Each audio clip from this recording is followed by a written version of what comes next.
नमस्कार मंडळी. साहित्य मोड या यूट्यूब चॅनल अंतर्गत आपल्याशी बऱ्याच दिवसांनी संवाद साधताना मला खरं तर खूप आनंद होतोय. गेले 10 महिने साहित्य मोड टीमनी आपल्यासमोर अनेक उत्तमोत्तम मराठी, हिंदी, उर्दू साहित्यिकांचं साहित्य अनेक अभिनेते, अभिनेत्री, नंतर अभिवाचक यांच्या मार्फत आपल्यासमोर आणण्याचा प्रयत्न केला आणि त्याला आपण खूप भरभरून प्रतिसाद दिला. याच मालिकेचा 100वा भाग आपल्यासमोर आम्ही सादर करतोय.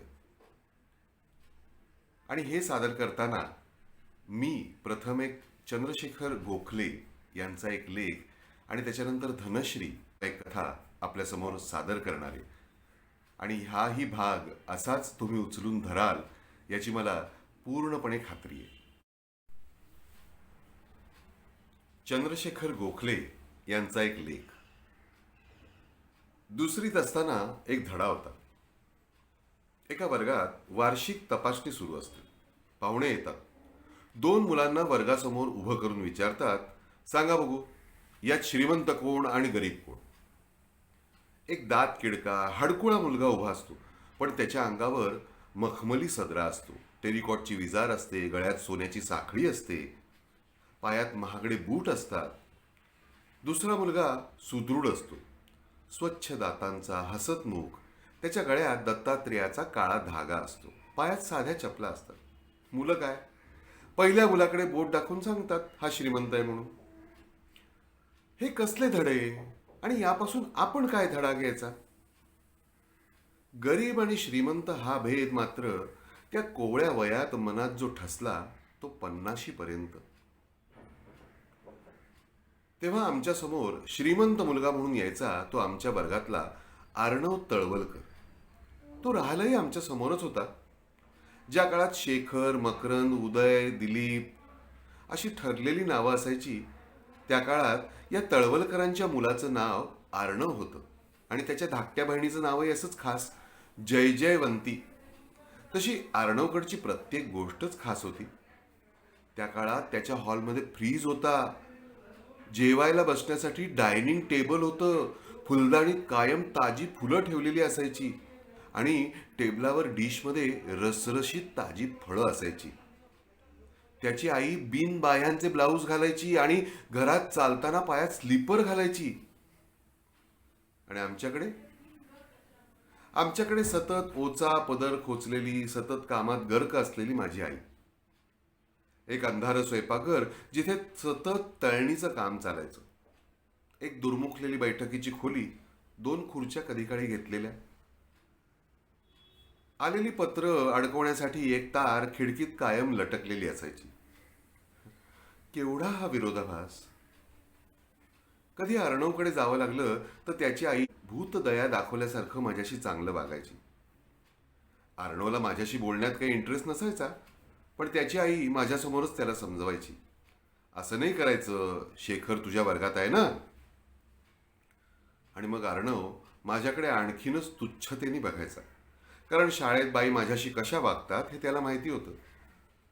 आणि म्हणूनच मला सुद्धा त्याच्या घरी जायला मनापासून आवडायचं नाही, पण जावं तर लागायचंच. कारण अर्णवची आई आमच्या आईकडून थालीपीठाची भाजणी, चकल्या, चिवडा, कुळथाचं पीठ असं काही ना काही घेत असे. आणि दुसरी गोष्ट म्हणजे नकद पैसे द्यायची. एव्हाना पंचक्रोशीत माझ्याकडे दयेनं पाहणाऱ्यांची संख्या वाढतच होती. त्यात अर्णवची आई आघाडीवर होती. छायाताई बघ किती कष्ट करतात, कुणासाठी? तुझ्यासाठीच ना, मग अभ्यास नको का करायला? हे समीकरण मला तेव्हाही कळलं नाही आणि आत्ताही कळलं नाही. आई कष्ट करते त्या बदल्यात मी अभ्यास करायचा. मग आईचं सामान पोचवून यायचो, गरम गरम पातेलं शेगडीवरून उतरवायला मदत करायचो, वाळवणं सांभाळायचो, ते कशाच्या बदल्यात? पण कोणताही प्रश्न विचारायचा मला अधिकार नव्हता, कारण 1-2 वर्ष माझी दांडी उडालेली होती आणि आता तर अर्णवही माझ्या वरच्या इयत्तेत गेला होता. तो काळ असा होता की तुम्ही शालेय जीवनात अपयशी ठरलात की तुमचा जन्म वाया गेला. मग नाही नाही ते दोष तुम्हाला येऊन चिकटणार. जो बोलणार नाही तो आळशी. समोरचा आपल्याशी असा का वागतो हे तेव्हा बऱ्याचदा लक्षात यायचं नाही. एकदा असंच झालं. तेव्हाच आमचं पार्लं म्हणजे तुरळक वस्तीचं टुमदार गाव होतं. तिन्ही सांधे आधीच सामसूम व्हायची, इतकी की लोकलचा आवाज गावात घुमायचा. तशी त्या काळातही अर्णवची आई गाडीशिवाय फिरायची नाही. पण त्या दिवशी काय झालं कोण जाणे. प्रार्थना समाजच्या इथल्या चिंचोळ्या रस्त्यावरून ती एकटीच चालली होती. वातावरण अंधारलेलं, रस्त्यावर तुरळक रहदारी, तिच्या हातात सामानाच्या पिशव्या. योगायोग असा की माझ्या आधी अर्णव तिथूनच सायकलवरून पास झाला. तेव्हा आम्ही दोघे टिळक मंदिराच्या व्यायामशाळेत जायचो. एकदमच बाहेर पडायचो. पण त्याच्या बाबांनी त्याला नवीन स्टायलिश सायकल घेऊन दिल्यापासनं त्याच्या लेखी माझा भाव आणखीनच घसरला होता. तो पुढे निघून गेला. मला आश्चर्य वाटलं. आम्हाला रस्त्यात आई दिसली की कोण आनंद व्हायचा. अक्षरशः आम्ही उड्या मारायचो. जरा हातातली पिशवी घे असं आईला सांगावंच लागायचं नाही. ते आपोआपच आमच्याकडून घडायचं. आम्ही सगळीच भावंडं आईसाठी वेडी होतो. पण अर्णव मात्र भुरकन निघून गेला. मी त्याच्या आईपाशी थांबलो. म्हटलं, आज उशीर झाला तुम्हाला. त्या हो अरे म्हणत काहीतरी बोलल्या. मी म्हटलं, द्या पिशव्या, मी घरी नेऊन पोचवतो. त्यांना पण ओझं जडच झालं होतं. त्या सुखावल्या. पटकन पिशव्या माझ्या सायकलला लावल्या आणि मी निघणार तेवढ्यात त्यांनी मला थांबवलं. क्षणापुरता आविर्भाव चेंज झाला. तो बदल, त्यांचा तो सावधपणा त्याही वयात मला खटकणारा होता. सावध होत त्यांनी सहजपणाचा आव आणत त्यांची पर्स त्या पिशवीतून काढून घेतली. अर्थात या कृतीला अनेक पदर होते. माझी कौटुंबिक पार्श्वभूमी, माझी शालेय प्रगती, माझ्याबद्दल मारले जाणारे ताशेरे, शेरे. निमूट राहण्याशिवाय गत्यंतर नव्हतं. मी निमूट पुढे झालो. काळही पुढे जात होता. अर्णव वारे माप शिकला. मध्ये 2-3 वर्ष अमेरिकेला सुद्धा होता. मी पण सुचेल तसं लिहित होतो. नशिबानं हात दिला होता. त्याआधी घर सोडलं. पार्ला कायमचं सुटलं होतं. अर्णवचं लग्न झालं. त्याचे बाबा गेले. जयजयवंती सासरी गेली, हे सगळं कानावर येत होतं. माझी ही गोष्ट माझ्या परीने पुढे सरकत होती. मग मी नवा हे आणखी एक पुस्तक बाजारात आणलं. या पुस्तकाच्या निमित्तानं दिलीपभाईंनी एक कार्यक्रम पार्ल्याच्या मार्केटमधल्या राम मंदिरात ठेवला. तिथे अर्णवची आई मला भेटली. आणि भेटली नाही तर मला भेटायला नंतर थांबली. जाताना इतकंच म्हणली, उद्या मला इथेच भेटशील का रे? माझं महत्वाचं काम आहे. मी उमाकडे बघितलं. तिनं मला कळेल अशी मान तुकवली आणि भेटायची वेळ ठरली. आणि ठरल्या वेळेप्रमाणे आम्ही भेटलो सुद्धा. औपचारिक बोलणं गरजेपुरतं झाल्यावर त्या म्हणल्या, माझं एक महत्वाचं काम आहे तुझ्याकडे. असं म्हणत त्यांनी एक पुरचुंडली माझ्याकडे दिली. म्हणल्या, यात 14 तोळे सोनं आहे. कसंही करून तू हे जयूला नेऊन दे. मी जाणं काही शक्य नाही आणि ती आली तरी मी हे करू शकत नाही, कारण माझ्यावर सुनेचा आणि नातवंडांचा पहारा असतो. हे अर्णवच्या हाती लागलं तर हे सुद्धा तो गिळून टाकेल. घर आणि काही पॉलिसीज त्यांनी फसवून माझ्या सह्या घेऊन बळकवलं आहेच. घर त्याच्या नावावर करून घेतलंय हे त्याच्या सीएनी मला सांगितलं. मी मला माहीत नसल्याचा आव आणून त्या घरात खोट्या मनानं राहते रे. पण पूर्णपणे त्याच्या कह्यात आहे. आधी घर स्वच्छच ठेवायला मी धडपडत होते. आता सगळं नीट आहे हा गैरसमज टिकवायला धडपडते रे. मला माहितीये, मी गेल्यावर हा जयूच्या तोंडाला पानं पुसणार आहे. देवदयाने तिला काही कमी नाही, पण आईकडून काहीतरी द्यावं असं मला खूप वाटतं रे. पिशवीतून पर्स काढून घेणाऱ्या त्याच होत्या. ती पुरचुंडी स्वीकारणारा मी तोच होतो. पण भोवतालीचं पार्लंही तेच होतं. पण काळ बदलला होता. मला काय वाटतं माहितीये, यशानं तो माणूस बदलत नाही, पण त्याच्याकडे पाहण्याचा इतरांचा दृष्टिकोन बदलतो. त्यांनी जयजयवंतीचा घाटकोपरचा पत्ता दिला आणि सवड झाली की जा म्हणल्या. मी घाईनं म्हणलं, अहो इतकं जोखमीचं काम आहे, सवडीनं जा काय, मी उद्याच जातो. तुम्ही तिला तसं कळवून ठेवा. खरं सांगतो, ती 14 तोळ्यांची पुरचुंडी खिशात जपून ठेवली आणि डोळ्यासमोर त्या धड्यातली 2 मुलं उभी राहिली. त्यांच्या जागी आता मी आणि अर्णव दिसायला लागलो. श्रीमंतीचा खरा अर्थ मला तेव्हा कळला. घेतलेली कामगिरी उद्या चोख बजावल्यानंतर तर अर्णव माझ्या शेजारी उभा राहूच शकणार नाही.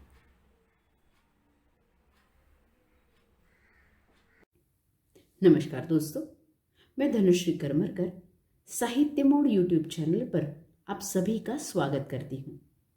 आज आपके सामने पढ़ रही हूँ डॉक्टर जाकिर हुसैन की लिखी कहानी अब्बू खां की बकरी।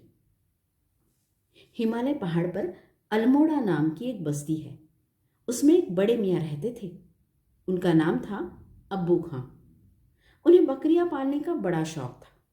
बस 1-2 बकरियां रखते, दिन भर उन्हें चराते फिरते और शाम को घर में लाकर बांध देते। अब्बू गरीब थे और भाग्य भी उनका साथ नहीं देता था। उनकी बकरियां कभी ना कभी रस्सी तुड़ाकर भाग जाती थी। पहाड़ पर एक भेड़िया रहता था जो उन्हें खा जाता था। मगर अजीब बात है, न अब्बू खां का प्यार, न शाम के दाने का लालच और न भेड़िया का डर उन्हें भागने से रोकता। हो सकता है ये पहाड़ी जानवर अपनी आजादी से इतना अधिक प्यार करते हो कि उसे किसी कीमत पर बेचने के लिए तैयार ना हो। जब भी कोई बकरी भाग जाती, अब्बू खां बेचारे सिर पकड़कर बैठ जाते। हर बार यही सोचते कि अब से बकरी नहीं पालूंगा। मगर अकेलापन बुरी चीज है। थोड़े दिन तक तो वे बिना बकरियों के रह लेते, फिर कहीं से एक बकरी खरीद लाते। इस बार वे जो बकरी खरीद लाए थे वो बहुत सुंदर थी। उसके बाल सफेद थे, उसके काले सींग भी बड़े खूबसूरत थे।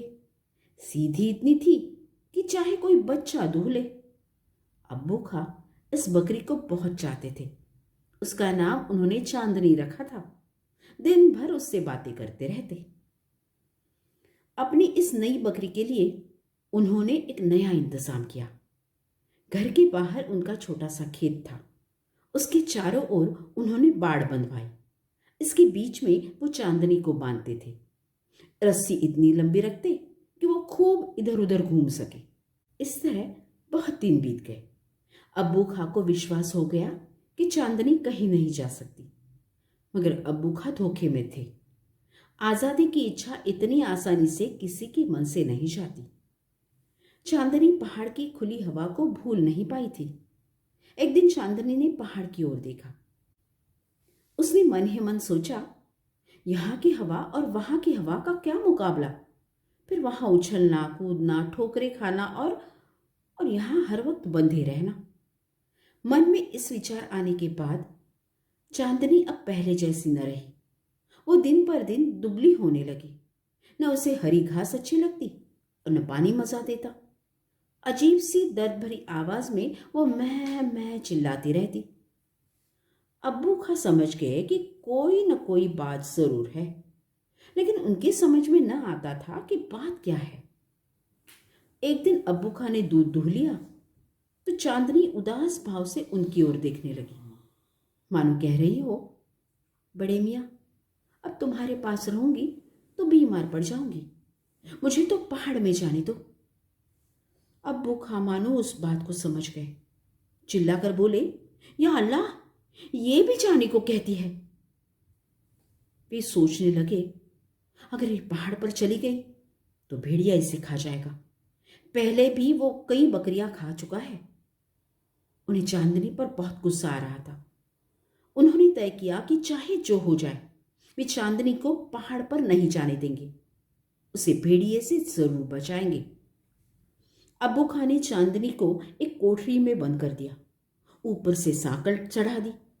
मगर गुस्से और झुंझलाहट में वे कोठरी की खिड़की बंद करना भूल गए। इधर उन्होंने कूड़ी चढ़ाई और उधर चांदनी उचकर खिड़की से बाहर। चांदनी पहाड़ पर पहुंची तो उसकी खुशी का क्या पूछना। पहाड़ पर पेड़ उसने पहले भी देखे थे, लेकिन आज उनका रंग कुछ और ही था। चांदनी कभी इधर उछलती, कभी उधर, यहीं कूदी वहां फांदी, कभी चट्टान पर है तो कभी खड्डे में, इधर जरा फिसली फिर संभली। एक चांदनी के आने से पहाड़ में मानो रौनक आ गई थी। दोपहर तक वो इतनी उछली कूदी कि शायद सारी उम्र में इतनी न उछली कूदी होगी। दोपहर ढले उसके पहाड़ी बकरियों का एक झुंड दिखाई दिया। थोड़ी देर तक वो उनके साथ रही। दोपहर बाद जब बकरियां एक झुंड से जाने लगी तो वो उनके साथ नहीं गई। उसे आज़ादी इतनी प्यारी थी कि वो किसी बंधन में पड़ना नहीं चाहती थी। शाम का वक्त हुआ, ठंडी हवा चलने लगी, सारा पहाड़ लाल हो गया। चांदनी पहाड़ से अब्बू खां के घर की ओर देख रही थी। धीरे धीरे अब्बू खां का घर और कांटे वाला घेरा रात के अंधेरे में छिप रहा था। रात का अंधेरा गहरा था। पहाड़ में एक तरफ आवाज आई, खूं खूं। ये आवाज सुनकर चांदनी को भेड़िए का ख्याल आया। दिन भर एक बार भी उसका ध्यान उसके मन में नहीं आया था। पहाड़ के नीचे सीटी और बिगुल की आवाज आई। वे बेचारे अब्बू खां थे। वे कोशिश कर रहे थे कि सीटी और बिगुल की आवाज सुनकर चांदनी शायद लौट आए। उधर दुश्मन भेड़िए की आवाज भी आ रही थी। चांदनी के मन में आया कि लौट चले, लेकिन उसे खूंटा याद आया, रस्सी याद आई, कांटों का घेरा याद आया। उसने सोचा कि इससे तो मौत अच्छी। आखिर सीटी और बीगुल की आवाज बंद हो गई। पीछे से पत्तों की खड़खड़ाहट सुनाई दी। चांदनी ने मुड़कर देखा तो 2 कान दिखाई दिए, सीधे और खड़े हुए, और 2 आंखें जो अंधेरे में चमक रही थी। भेड़िया पहुंच गया था। भेड़िया जमीन पर बैठा था। उसकी नजर बेचारी बकरी पर जमी हुई थी। उसे जल्दी न थी। वो जानता था कि बकरी कहीं नहीं जा सकती। वो अपनी लाल लाल जीभ अपने नीले नीले होठों पर फेर रहा था। पहले तो चांदनी ने सोचा कि लड़ू। क्या लड़ू? भेड़िया बहुत ताकतवर है। उसके पास नुकीले बड़े बड़े दांत है। जीत तो उसी की होगी। लेकिन फिर उसने सोचा कि यह तो कायरता होगी। उसने सिर झुकाया, सींग आगे की ओर किए और पैंतरा बदला। वो भेड़िए की तरफ बढ़ गई, लड़ती रही। कोई न समझे कि चांदनी भेड़िए की ताकत को नहीं जानती थी। वो खूब समझती थी कि बकरियां भेड़िए को नहीं मार सकती, लेकिन मुकाबला जरूरी है। बिना लड़े हार मानना कायरता है। चांदनी ने भेड़िए से एक के बाद एक बहुत हमले किए। भेड़िया भी चकरा गया, लेकिन भेड़िया था। सारी रात गुजर गई। धीरे धीरे चांदनी की ताकत ने जवाब दे दिया। फिर भी उसे दुगना जोर लगाकर उसने हमला करना शुरू किया, लेकिन भेड़िए के सामने उसका कोई बस नहीं चला। वो बेदम होकर जमीन पर गिर पड़ी। पास ही पेड़ पर बैठी चिड़िया इस लड़ाई को देख रही थी। उनमें बहस चल रही थी कि कौन जीता। बहुत सी चिड़ियों ने कहा भेड़िया जीता, पर एक बूढ़ी चिड़िया बोली चांदनी जीती। तो दोस्तों, कहानी कैसी लगी हमें कमेंट्स बॉक्स में ज़रूर बताइएगा। और ऐसे ही साहित्य का आनंद उठाने के लिए साहित्य मोड़ यूट्यूब चैनल को लाइक, शेयर और सब्सक्राइब ज़रूर कीजिएगा। धन्यवाद।